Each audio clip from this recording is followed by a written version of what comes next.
we have a incredible speaker, a good friend of mine, Tory Roberg, who I've worked with off and on for years in Arizona and across the country on various political and lobbying and secular community organizing type projects. Got an incredible presentation planned for us today around Arizona Christian nationalism and the political situation there. Let me introduce Tory to you all. Tory Roberg is a lobbyist for Secular Coalition for Arizona, or Secular AZ. She's a regular face at the Arizona State Legislature and works only for clients with missions and issues close to her heart. As a member of the Phoenix Atheists Meetup Group, Free Thought Arizona, and the Humanist Society of Greater Phoenix, Tory believes in the work of Secular Arizona and considers it an honor to be a voice for Arizona's secular community. Former social worker, Tory's political career began in 2005 when she was hired as a budget analyst for Governor Janet Napolitano. She has a history of working with various nonprofits, issue-based advocacy groups in the state, most notably the Arizona Alliance for Retired Americans, where she had been responsible for crafting and implementing public policy and community outreach programs for seniors and retirees statewide. Her background also includes board development, strategic planning, grassroots issue campaigns, social media marketing, and direct and indirect lobbying. Tory holds a master's in public administration from Arizona State University and a bachelor's in family studies from the University of Arizona. Also a graduate of Emerge Arizona and lives in Phoenix with her 2 active children. There's many more things we could brag about for Tory, but I will now give her the floor.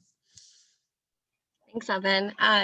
So hi, everybody. I'm Tory, and that was a great intro. I need to update it. At this point, I'm just working on atheist stuff. I actually just ended, I ended my work with the retiree group about 2 years ago. I did that for about 10 years.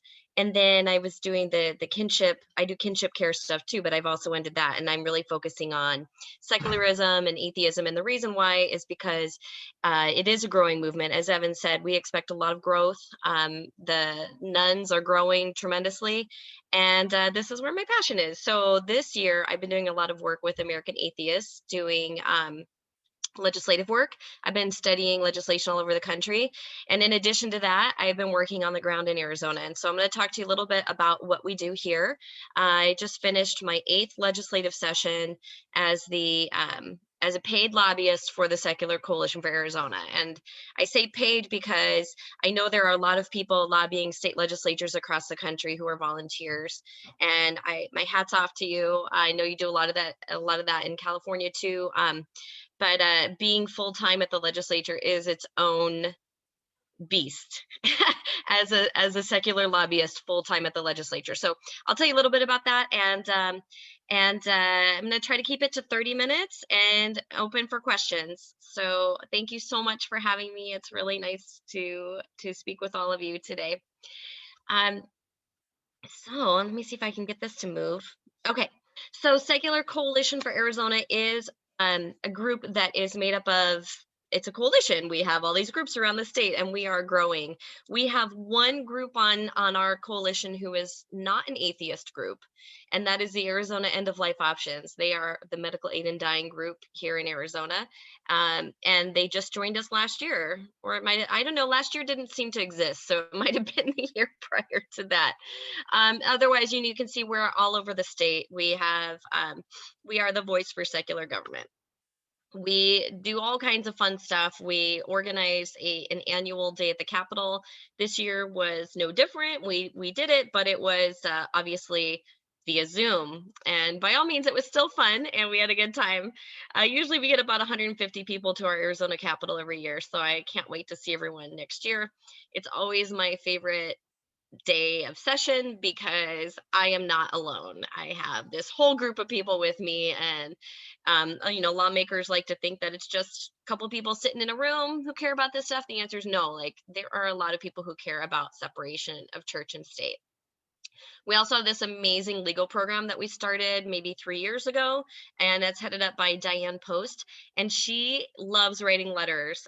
She writes letters all the time. We did a public records request over the entire state where we got records from schools all over the state, and Diane reviewed all of that and found so many church state violations, and she sent so many letters. And guess what? Like, that actually works. It works. And a lot of times the school districts will change what they're doing when they receive a letter from Diane. And if we need to, we'll elevate it up. So now you know a little bit about secular AZ. So I welcome you to not call us a blue state. Like, do not call us a blue state, and I will explain why. We are not there yet. We have a lot of work to do. And I think it's important to remember too that Democrats aren't always on board with separation of church and state either. So Secular Coalition for Arizona, we are a 501c3 and a 501c4 bundled together to make Secular AZ. The 501c4 group does all legislative stuff, and the 501c3 group does education. So when I say that, the reason why is because people think that we are a Democrat organization, but we're not. However, Democrats in general are very kind to us, and so we would love to be a blue state, but just don't call us that. We are not there yet. And if I can get this to move, oh, look at that. I didn't know it animated. We certainly look blue, don't we? Look at this. We voted for Joe Biden. We have 2 Democrat U.S. senators. We have Kirsten Sinema and Mark Kelly. We just passed legal weed. We legalized pot last election. We voted for this tax. We voted for a tax for education. We did that. That was a ballot referendum. We passed a statewide tax to fund education. And you bet that there are folks working at the Capitol right now on the budget to undo that. They, of course, cannot undo it directly. They have to work indirectly. And trust me, they will. They will. It doesn't matter. This is what I'm trying to explain to you. It doesn't matter what the people want. The legislature is going to do what they want to do. Again, we just put 2 Democrats on our corporation commission. That's 2 out of 5. That's pretty good. Oh, what's this? It's the Capitol insurrection. Guess what? We have representation there at the Capitol. This picture was taken by one of our state representatives, Mark Fincham. He is as anti-secular as you can get. He writes opinion pieces about us in the newspaper, and he shows up to the United States Capitol for a rally and takes a picture and thinks it's great to put it on Facebook. Or it was on Twitter. He since deleted it. Here's another one. State Representative Anthony Kern. He's actually there, like, taking a selfie. Oh my gosh. He actually lost his seat, so he's no longer in the state legislature, but he showed up. Y'all have probably heard we have this fraud going on, this crazy audit. It's making us famous on Saturday Night Live and The Daily Show. Yeah, Anthony Kern, representative, was there at the Capitol, and then he showed up as a volunteer counting ballots, and just another reason why that audit is not to be taken seriously, except it's quite dangerous. Okay, what are we up against in Arizona? Hey, neighbors, let me tell you. We have a highly partisan Senate and House, despite the fact that the GOP maintain only a single vote majority in each chamber. 1 vote. So what's happening is the GOP is fighting amongst themselves in our state right now because they know everybody is the 31st vote. That's what we joke about. Every single, they need all 31 GOP members to line up to vote for the budget. So every single one of those GOP members, it's basically they negotiate amongst themselves. They leave the Democrats out, even though there's 29 Democrats and 31 Republicans, and all it takes is 1 Republican to vote with the Democrats to kill anything that the Republicans want to do. They don't care. It's like they don't care. Single vote majority in each chamber. Minority bills rarely move. We rarely see Democrat bills move, and if they do, they're the softball bills. They're the legislation that everybody can get on board with. Our atheist lawmakers are disrespected at the state capitol. It happens every single year that atheist lawmakers are disrespected by their fellow colleagues or even the leadership of the Senate or the House of Representatives. And our religious lobbying groups here are well funded, as they are across the country. Working with American Atheists this legislative session has taught me a lot about the country, and there's really like 10 states that the religious lobby is well funded. Arizona happens to be one of them. California, y'all are doing okay over there. I've seen your bills. The bad ones seem to die. I'm a little jealous, So let's talk for a minute about Christian nationalism. I assume you've already had Andrew Seidel as one of your guest speakers, so you already know this. But basically, Christian nationalism is about power. It is using religion as a tool for power, political power within our country, and it is alive and well here in Arizona. Christian nationalists, of course, they're historical revisionists, so they don't want anyone talking about history unless it favors Christians and makes Christianity a part of patriotism. And you all know this. Again, Catherine Stewart, I hope you've had her on here as well. She's amazing. She wrote a book as well called The Power Worshippers. And she points out too that they draft model legislation to exclude protections for members of minority faith and LGBT Americans. They're stacking the courts with conservative justices. They're recruiting clergy to help register Republican voters and gain power. Christian nationalism is growing, not just in Arizona. I can only speak to Arizona, and I would love to hear from all of you what it's like in your state too. But it's definitely something that is a power structure at our state capitol, and I'm going to explain to you a little bit why. Here we go. We see laws that privilege religion, allow discrimination. I told you earlier about atheists being ignored, disrespected, and mocked. I can tell you a story about how I was disrespected this session. There are laws banning abortion. They don't seem to care that the entire Jewish faith, that it's completely against their faith for them to ban abortions. It doesn't seem to matter. We see anti-science. We see them censoring information that doesn't align with Christian faith. We see anti-LGBTQ equality. We had, I believe it was 9 anti-transgender bills introduced this session, 9. And among those 9, actually not among those 9, in addition to, because there was, we have a county in Arizona called Pima County. That's where Tucson is. Pima County passed a ban on conversion therapy.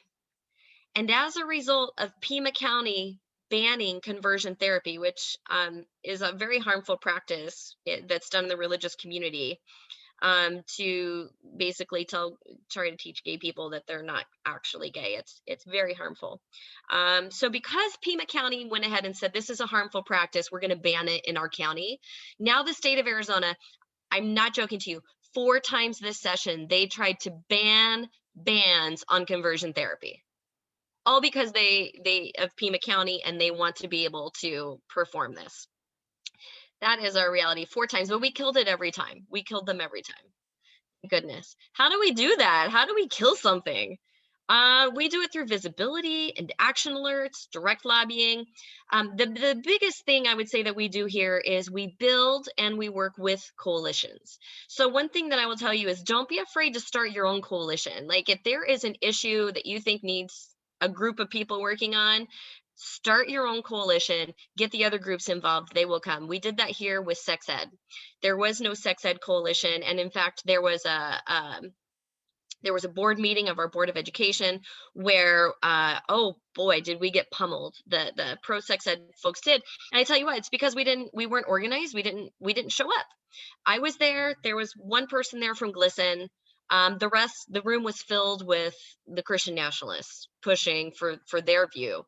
And so after that board meeting, we said, well, that will never happen again. And we started a sex ed coalition. And now we have this coalition.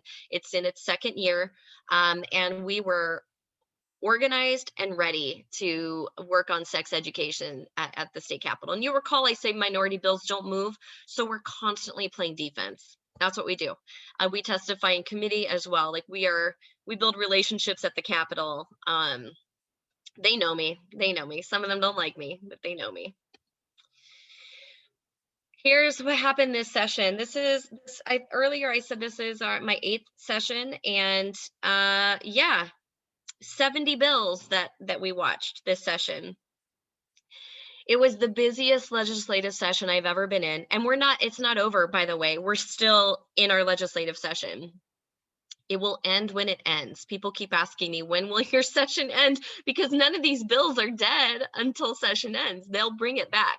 So you can see what we were looking at here this session. And I guarantee you the ones that we supported barely moved, and maybe 2 bills that we supported moved this session, 2. So we played defense on everything else.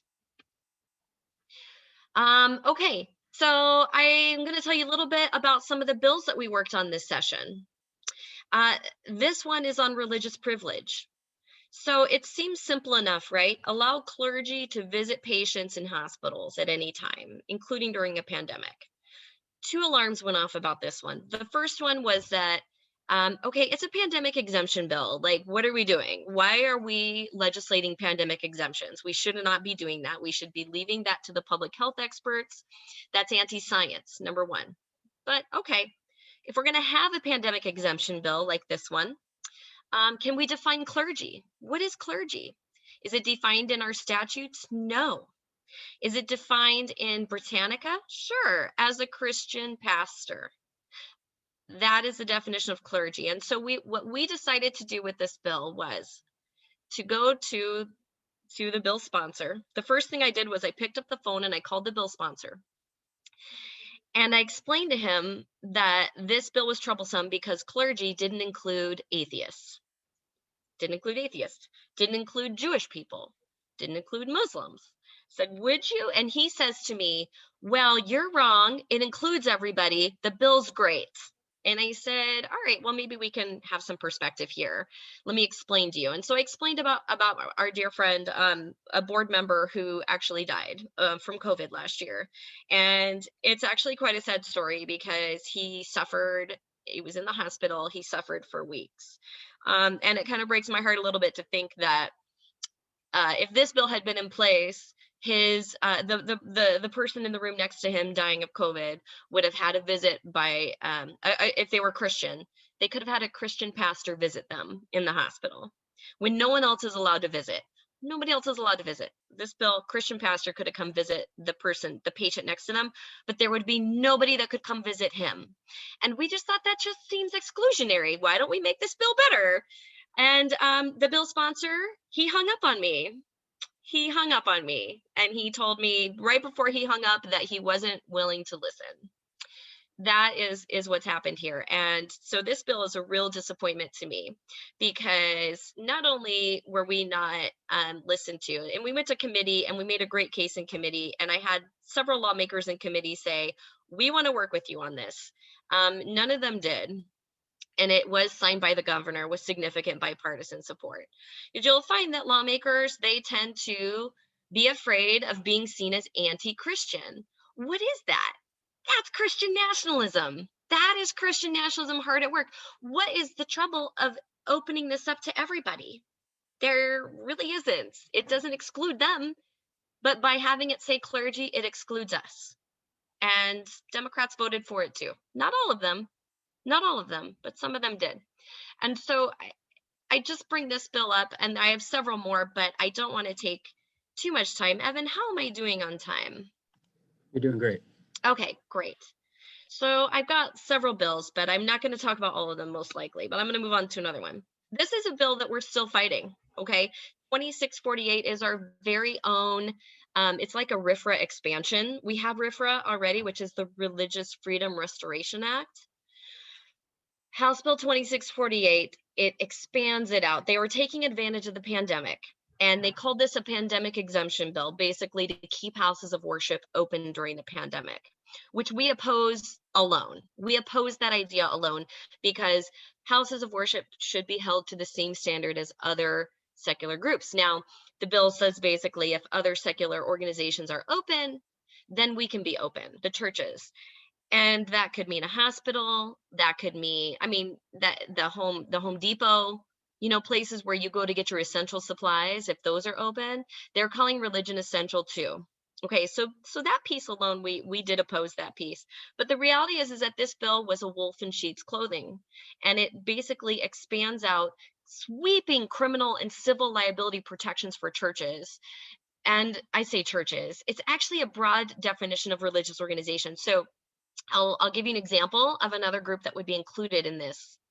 A Christian bookstore, a Christian school, a Christian university. Any of these religious organizations would be included in this. So they could do or say whatever they want, and they would have no criminal or civil liability for that, as long as it was done in the name of their religion. So yes, this is a wolf in sheep's clothing, and I'll explain to you what we did on this bill, which is we started a coalition. Here's another one where I started a coalition, because on the last bill, the one I was just telling you about, the hospitals, I couldn't get anybody to stand with us. And that also makes me a little sad. And talking to Atheists United, it should make you sad too, because it's literally excluding us on purpose. But this bill, I was able to build a coalition, and this whole amazing group came to committee in the Senate, and we all testified about how dangerous this bill is to LGBTQ people, to women seeking reproductive health care.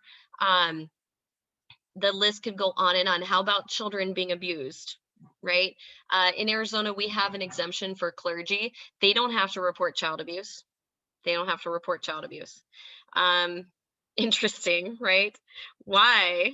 We'll talk more about that. Christian nationalism. You see, like, it all comes back to Christian nationalism. So here's this bill, by the way, is significantly slowed, and it might not make it through the session. That is what we're working on every single week. We are talking to the groups every week. We are making sure that everyone's ready to go in case this bill moves. Right now, it's not moving, and we want to keep it that way. This is the one I was just talking about, House Bill 2494. So this is a bill about clergy having to report child abuse. So earlier I said clergy is not defined. It's not defined. But however, in this statute, it's like not defined. Clergy is not defined in any statute in Arizona. And yet clergy in our statute have an exemption not to report child abuse. So this basically goes back to a case in Bisbee, Arizona, where an LDS family, a man was sexually abusing his small children. And he reported this to his priest in the LDS church, and it was not reported to authorities. And in fact, he went on to have another child who he also abused in all of this time frame. And you could look this up. It's actually been reported in the media. So a new bishop came on and decided that it needed to be reported, but it took years. And in those years, those children were abused. All of that being said, this is the trouble. So this bill actually was a standalone bill that was introduced by Senator Victoria Steele, who is a Democrat from Tucson. Senator Steele introduced this bill. She's introduced it many years. It never gets a hearing. She had a sympathetic Republican chairman, Senator Paul Boyer, who said to her, "Let's do this as a strike everything amendment in my committee." And the sad thing about this is that it failed to pass committee 4-4. It failed. And when lawmakers explained their votes, they explained that if they voted against it, they were sympathetic to the priest who would be excommunicated from their church because they didn't follow canon law, which apparently protects information given to priests, right? And if they give that information out, they could be excommunicated. So we have 4 lawmakers who were so troubled by this that they would rather protect the church over protecting children. Christian nationalism. It is so bizarre to me. Even though I come from a religious family, I don't understand any of this. And this is probably why I'm not religious anymore. Um, I have another bill to talk to you about. We had a sex ed bill. It was a bad sex ed bill that moved. It was anti-LGBTQ. And it basically said it changed us from an opt out to an opt in state for sex ed, which is very bad. Additionally, it said that in any other course that teachers could not talk about sexuality in any way, shape, or form without having opt-in. So a history class couldn't discuss Stonewall riots without having an opt-in. It expanded out to the after-school clubs, the Gay Straight Alliance, etc. Guess what? That bill, it was troubled. 1456 was troubled, but it finally passed. Got all the way to the governor. He vetoed it. He vetoed it. It was his second veto of the entire session. Again, this is where that sex ed coalition came into play. We were all ready to go. We were all ready to fight it. And yes, we had people from the business community who were ready to stand up, especially because it was attacking our LGBTQ youth. Unfortunately, the bill came back in a different form with different language and a different number because it wasn't veto proof. So they had to do it as a strike everything amendment. They literally had a special meeting of the Senate Health Committee just to do this. Committees have been closed since the end of March. And just 2 weeks ago in May, a special emergency session of the Senate Health Committee just to pass a different version of this bill that does the same thing, right? But apparently the governor liked the language and said he would sign it. And so this bill is now House Bill 2035. We have no reason to believe it can be stopped at this point now that the governor has said he'll sign it, because it already passed before. So that's unfortunate. And again, Christian nationalism, it comes back to that every single time. We have an abortion ban here. Senate Bill 1457 passed, was signed by the governor. It bans certain abortions. It criminalizes doctors. It allows these presumptive fathers or their families to sue the provider if the mother has a banned abortion. It requires burial and cremation of fetuses. And this is one that is going to be fought in the courts. And we are currently, Secular AZ is seeking new members. We are a membership-based group, and that makes us eligible to be part of some of these lawsuits. And we very much want to be part of these lawsuits. So we are asking everyone who has the means to please join us as a member so that we can up our numbers, especially if you are of reproductive age, if you're a person of reproductive age. Private schools, right? We're sending public dollars to private schools. This bill, Senate Bill 1452, is still on the table.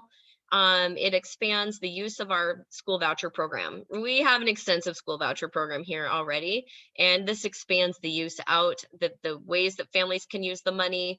It also says they can get a scholarship and a voucher. So basically, we're paying for private school here in Arizona.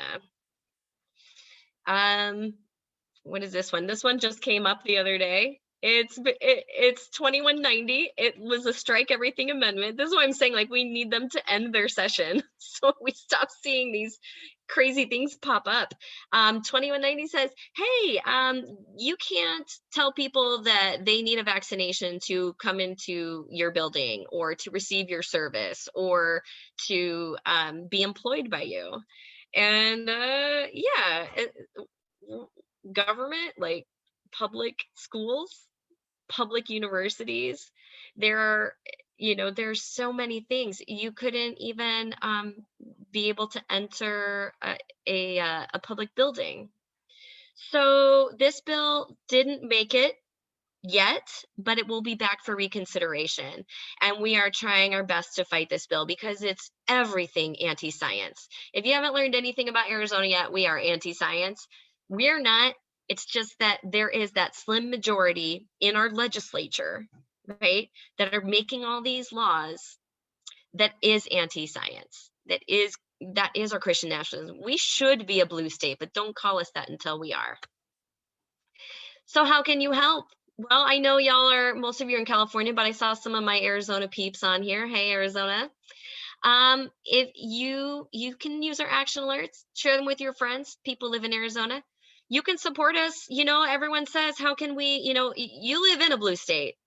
If you want to help a state like ours, we appreciate it because we are there full time at the Capitol, and we are looking to expand our programs. We want to start an atheist candidate training program. We've got we're definitely growing, and so we appreciate your support. If you have a talent you want to donate, we're looking for someone to help us with our TikTok and our Instagram, if that's kind of fun for you.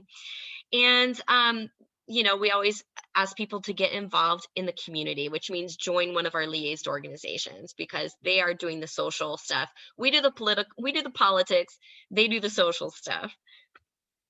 And that is the end of my presentation. I hope that it was interesting for all of you, and I'd love to answer your questions or have a conversation. Great. Everyone, if you can put your your questions and comments in the chat, we'll try to ask as many of those as we can. I'll kick things off though, Tory. Tell us a little bit more about the structure. We don't need to do the full how a bill becomes a law, but it seems like there are many points of contact where you're trying to kill these bills or introduce your own bills. Talk about where you're spending most of your time to make those changes. I know you very quickly went over the structure from like email campaigns or calls that happen, but what are you spending your time on day to day, and where are you finding the most success when success is possible? Sure. So Arizona basically works like we had 1,700 bills introduced. So the bills are introduced in the first like 4 weeks of session. And so my day to day at that for the first 4 weeks is reviewing all of those bills, pulling out the ones that I think we're going to follow, the ones that are interesting to us. And then it's really all about watching the day to day. So we have committee hearings all the way through the end of March. So most of my time in January, February, and March is spent, and especially this year because we had so many bills. I remember one day I had 6 bills in committee in one day, and I had but it was all on Zoom. It was kind of fun actually. But I did miss some things, which sucks. So anyway, I have to be ready to testify. So I usually wake up pretty early, about 4 a.m. during those months, to get work done before 8 a.m. because once 8 a.m. starts, it's nonstop all day because I'm talking to lawmakers. I have to talk to them to find out where they're at on a bill. Can't take any vote for granted. I'm getting my testimony ready for committee. I'm talking to other organizations and other groups, and to try to get them involved. We're doing coalition meetings. So it's nonstop January, February, March. Then you get to April, and April is when things kind of slow down a little bit. We're focused on floor votes, right? So there's no more committee testimony. It's really all about the floor.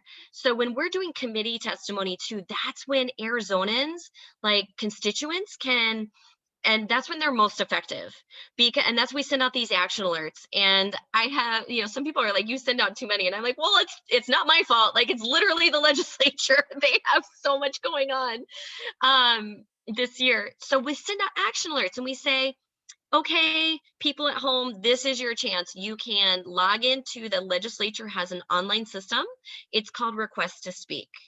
And you can actually log into the system. You can make a comment on a bill. It becomes part of the bill's record. We love that. Because when we walk into a committee hearing, for example, let's talk about vouchers. We walked into that committee hearing, there was 1,000 people signed in against those vouchers and maybe like 200 for. And so it just strengthens our case that this is not what Arizona wants. And I appreciate that. The way you get involved in that system is you have to sign up for an account at the Arizona Legislature. I'm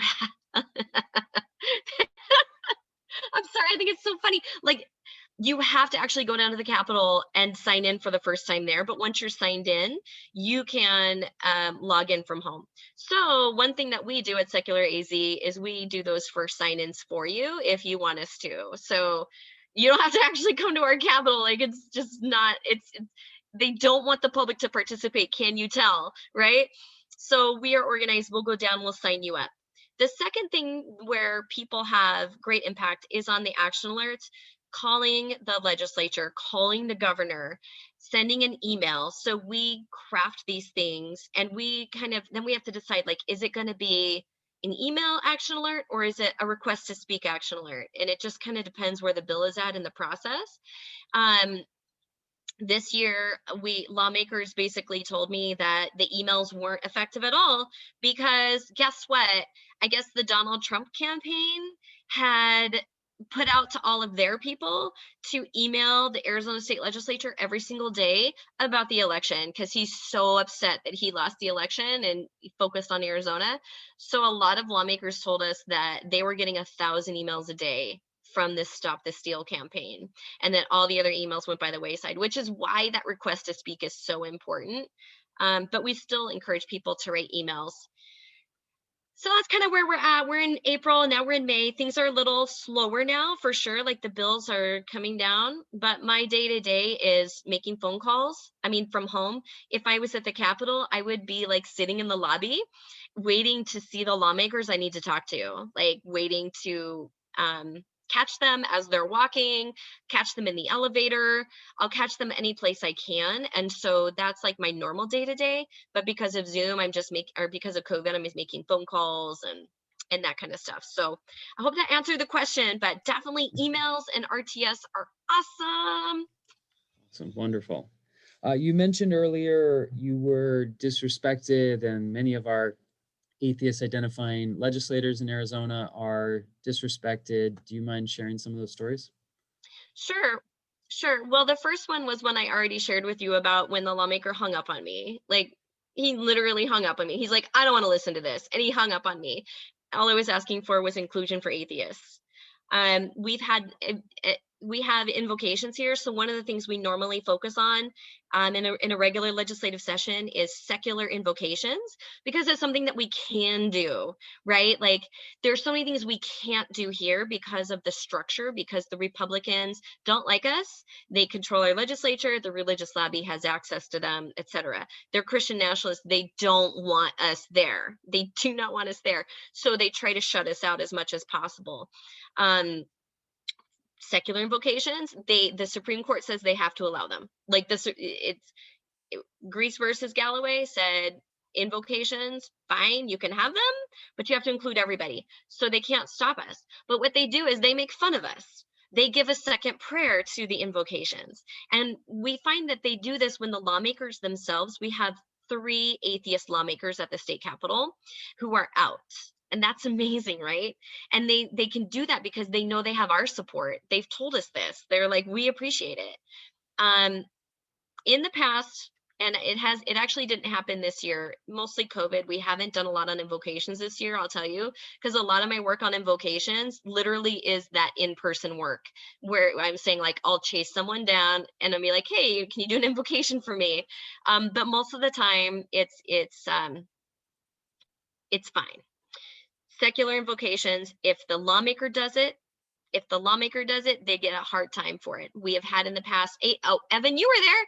We had Secular Day at the Capitol. This was not this year, but the previous year. And I had 150 people wearing their Secular AZ t-shirts, and we're all in the gallery. And it's a big deal for us, for our atheist lawmakers, to give a secular invocation on the day that we're in there in the gallery watching. And it was Senator Mendez's turn. He had requested it.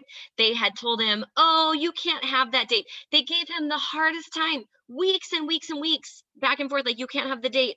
And then our attorney, Diane Post, wrote a letter to the Senate president asking, it was a public records request. Hey, we'd like to know, what's going on with this. And don't you know, like, a couple days later, Senator Mendez is told by the Senate president that he can give the invocation that day. So he's ready to give the invocation. We all stand up. We think it's going to happen.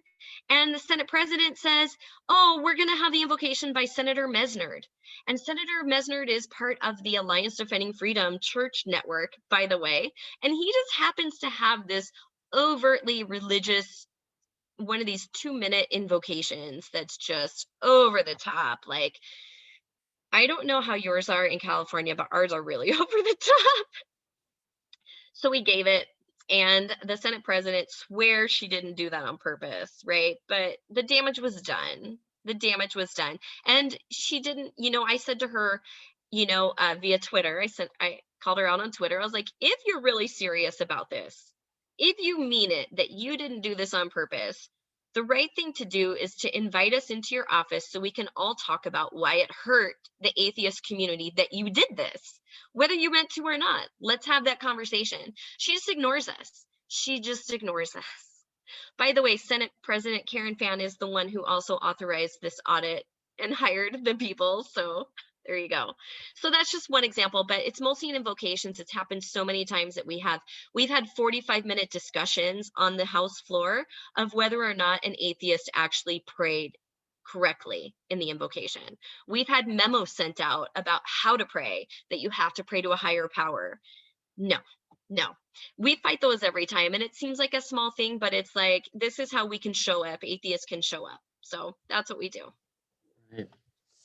There was a question about how the legislative session you believe would change if we actually had changed if an election had gone differently and it was a 50-50, let's say Senate or House in Arizona. Do you think things would change? Yes. Oh my gosh, it's like the biggest disappointment of the year, because our house, we picked up a seat. And guess what? The person who got that seat is very secular. Like, she filled out my survey and I was so excited, and then she won, but we lost a seat. I don't know. We lost a seat. Another secular person lost their seat. So yeah, if we had gained that seat and held the seat that we needed to, and we had an even split in the House of Representatives, or even if we had by any chance won and the Democrats took over, this session would look so different. We wouldn't see these attacks on LGBTQ kids passing. Like I said, there were 9 anti-transgender bills, and most of them focused on children. Like, I don't understand why we're attacking our trans youth. It's just ridiculous. The session would be so much better. They would stop all of those bad things. We would have a more moderate Arizona. We would have a more Arizona passing laws that are reflective of our state rather than reflective of the GOP who run the state right now. It would be so nice. But gotta wait another year. I can feel your exhaustion over all this. Can you tell me a little bit more about your association with other organizations, whether it be Secular Coalition for America? It sounds like American Atheists you're working with. Tell me, like, the advocacy landscape you see as, I believe, still the only state level lobbyist for the secular community in the country. Yeah. So this is very exciting because American Atheists, I love working with them. I'm just going to shout out, like, I love American Atheists. I work for Allison Gill. She's the vice president of legal and policy. I think she is like a superstar. She's a hero. So I can't tout that enough. They are putting efforts into the states, including California. And that's kind of why they brought me on. And I was only brought on for 6 months to like get through the session, but I'm hoping that something bigger happens, or they do more, because they're focusing in the states because it's so important. Organizing in the states and having advocacy in the states is right now there's not a lot of it happening. There just isn't. Like, there's not a lot of state level work. So California is one, Florida, Virginia, Oklahoma. Those are 4 states are all doing this, getting organized for the legislature to try to replicate some of what we're doing in Arizona. Obviously, I don't think it's possible to replicate it completely until you can pay someone to be there. And it's so important to pay someone to be there because you have to build those relationships. You have to, like, and you can only do that when they see your face every day, when that's your job. Like, it's not your volunteer work that you do here and there, but it's literally your job. That being said, I think volunteers and what we're doing in Florida and Virginia and Oklahoma and in California is so important, because even as volunteers, if you can just get to the Capitol to represent the atheist voice, you are far ahead of any other state. Like, it happens, but it's rare. So I can't encourage you enough to continue on that path. Evan, I know you were on the call and there were some other people that we started that. So I'm just going to plug out there, like, thank you for doing that. And I mean, can you imagine, like, your state, like, how cool would that be? Like, could you get access to the Senate president's office? Like, are they secular or would they support secularism? You don't know until you start those relationships. And I could tell you, here in Arizona, if the Democrats take over, we've got access. Like, the access is there because the relationships are built over all these years. And that is the most important thing, because the speaker and the Senate president control everything. So if you can get a good relationship, that is just, I mean, it's like a dream come true. I'm still waiting. I'm Yeah, still yeah.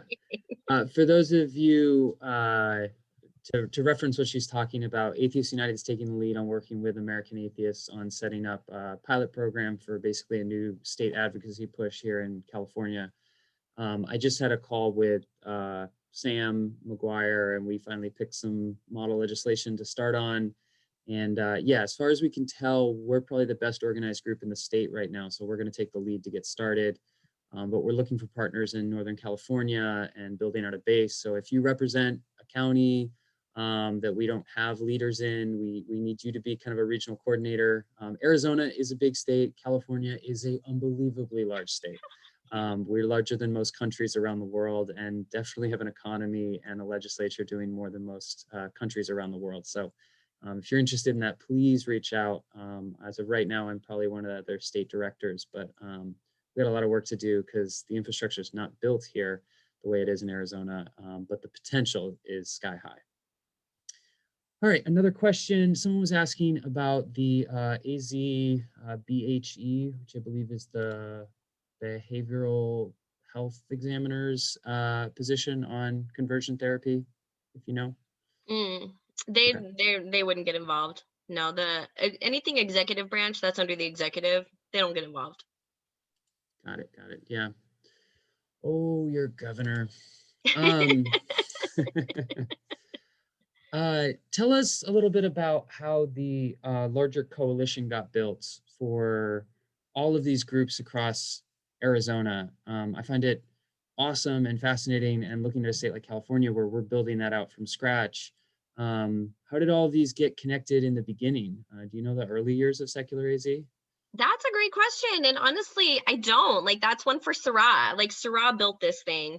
Sarah, there's just basically, like, there was just a group of 5 people who were just really annoyed with what was happening at our state legislature. So in 2006, that's when I started working for Napolitano, right? Napolitano used to veto all the bad stuff. She would veto, veto, veto. And then she left in 2009 to go work for Barack Obama. Yeah. We've been under Republican governors ever since. We had a Republican Secretary of State who went into governorship. And so the Center for Arizona Policy, which is our religious lobbying group, and the Alliance Defending Freedom, which is the litigious group based out of Scottsdale, Arizona. But you would know their household name. They're the ones who do all the big national legal cases like Hobby Lobby. That's those people. They're here. This group of people just got frustrated, and that they decided to start something. So what was it, Matt Shonley, and yeah, it would be really interesting to have the founders talk, actually, because I don't know how Yeah. they started exactly, except that I know that they were frustrated. They started with a volunteer lobbyist, just somebody, I think it was Sarah, and or they all tried to do it, and then they put Sarah on it, and realized very quickly that they needed to professionalize. And so then they found funding within the state. So our group is totally funded by donations that we get. while we're affiliated, we have the same name as Secular Coalition for America. We are not funded by them at all. Zero. In fact, we barely have a relationship with them at this point, other than like we support, we'll share their action alerts. But at this point, they don't really have a state program. So I guess my point is like it has to be people who are passionate and know people with some money that can help get them started. And that's how we got started. And now we're funded. We're continuing by just growing. You have to go around the state, you have to meet people and talk to people and get them involved, and just keep growing it. We're still growing. We're still so small. We're still so small. I mean, we do all of this on a very tiny budget. I just have to say, like, it can be done, and I hope you do. That's great. And if anyone has more questions, please put them in the chat. We are trying to get to as many questions as possible from the chat when we spot them. American Atheists recently had a big presentation, and they mostly talked about how, at least when it comes to the courts, we're going to be on defense for a long, long time. The impact of the Trump administration on the Supreme Court and federal courts is kind of devastating, maybe for a generation of laws. But yeah, what are you hopeful and excited for when you look at state legislatures or national governments on the laws we might try to pass looking forward? You mentioned a lot of things we're fighting against, and that's not going to go away as long as Christian nationalists exist. Right. But what are we trying to pass that you're excited about? That's a good question.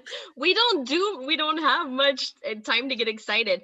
If I had a Democrat governor and a Democrat legislature that was solid and we could actually pass some things, the first thing I would do would be to undo all these things. Like, there's a lot of damage that has been done that needs to be undone. It's hurtful for pregnant people. It's hurtful for kids, among other things. And I just heard the other day too about these, the state funded AA programs that are just harmful to atheists. So there's a lot that needs to be undone, but things that would be really exciting, like, I mean, these things don't exist yet. Well, first of all, child marriage is being, okay, so I don't know if you know, but there was only like 4 states at the beginning of this year that had outlawed child marriage. 4 states. Arizona, we have child marriage. You could be 16 or 17 and your parents can consent to you getting married. I'd love to get rid of child marriage. That would be one proactive thing. Like, 18, that's it. You don't get any special permission. You don't get any judicial review. Just wait till you're 18, then you can get married. So child marriage would be great. We also have this amazing we have It's a Patient's Right to Know Act, which is where we say, okay, if you're going to deny a service, a medical service, a religious refusal, you need to just let everybody know ahead of time, like, so that the patient doesn't go through this whole process with you and then find out you're not actually going to help them with other things they need help with. Examples of this would be in the transgender community. It's huge that they get denied services all the time. It happens so much. Additionally, women's reproductive health, like an IUD, there are many doctors that won't put an IUD, but they'll be your doctor to deliver your baby and do all that. But then when you say, okay, doctor, I would like an IUD, and they're like, oh, I don't do that because I'm Catholic. Well, that would have been nice to know ahead of time. So there's some bills like that would be awesome. And I know that was a great question. I just haven't thought that far ahead. No, you got a lot of work to do. Because I'd rather just have no religious refusals. I don't want people to not be or to be denied services. It's just so harmful and mean. And we have child marriage still legal in California as well. That's nice. So you're one of the 4 states that have outlawed it, or it is? No, it's still legal. Oh, well, you guys should. Yeah. That would be a great one to do. Yep. There was a question that came in about who finances the religious right and the Christian nationalists in Arizona. Do we have a sense? Is that public information or what? Sure. What can you tell us about the infrastructure they have on the other side? So the Center for Arizona Policy is a 501c3 group, which means their 990s are open to the public. So I've looked at them before. I still don't know who funds them. They get millions of dollars in grants. From who? That's just not listed. So there's focus on the family. There is a lot of money invested in funding religious groups like the Center for Arizona Policy to continue this narrative of religion in our society and its importance in our society. And they use it as wedge issues. The abortion issue is a huge wedge issue. So there is a lot of money out there, and it's dark money. I just don't know where it's coming from. But there are millions and millions of dollars. And I can tell you Secular AZ runs under $200,000 a year.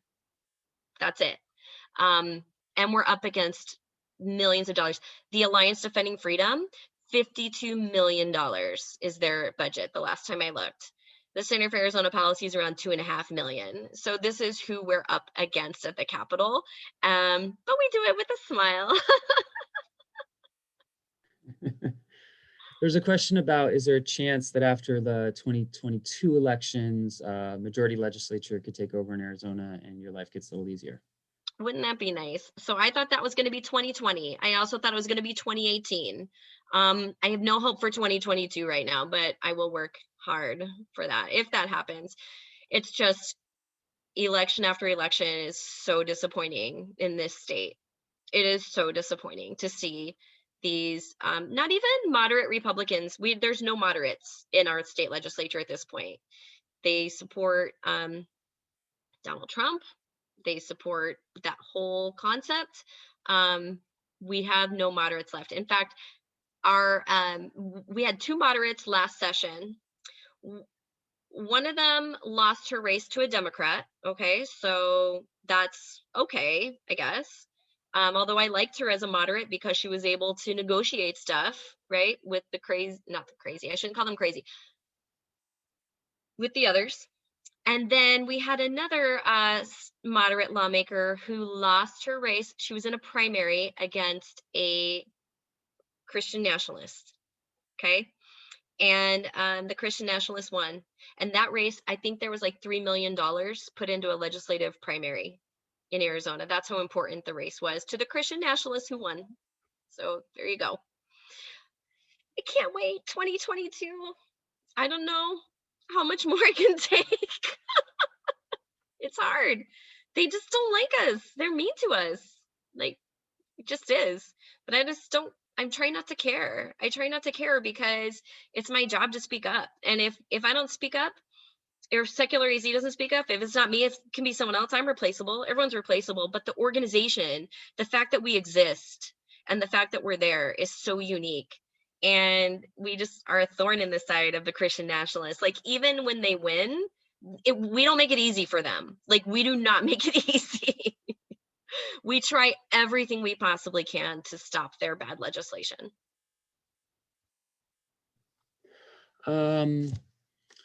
Yeah, you mentioned quickly Catherine Stewart and Andrew Seidel as people you look to for inspiration and understanding, and public figures kind of speaking on Christian nationalism. Are there other resources you found? I mean, I know you're an organizer, not an academic on this stuff, but I would love to share more with people if they want to learn more about the roots and structure of Christian nationalism in America. And I'm curious what resources you'd recommend. Well, I definitely recommend those two, Andrew Seidel and Catherine Stewart. And in fact, I've brought them to our state capitol. This is something you might think about doing too, to meet with lawmakers. So earlier this session, I had them meeting with lawmakers. And of course, the lawmakers have to agree to show up, right?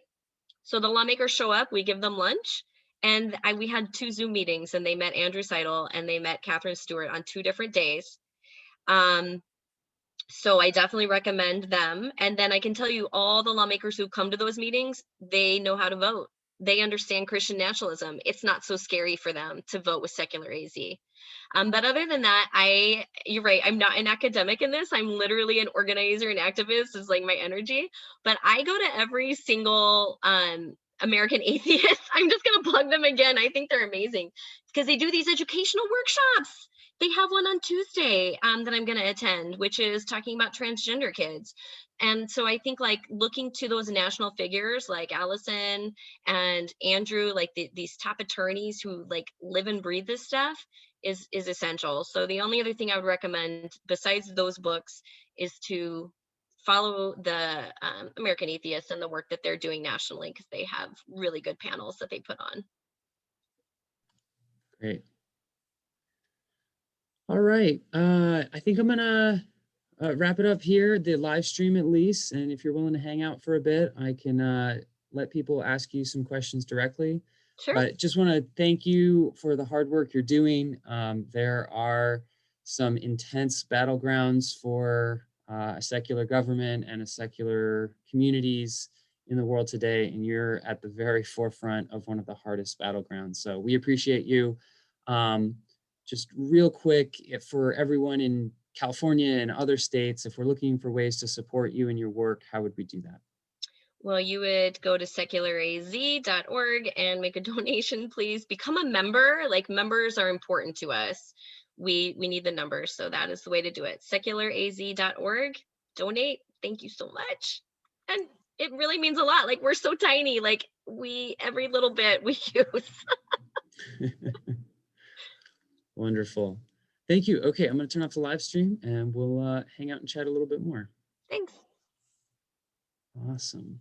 Cool. I'm going to turn off the feature.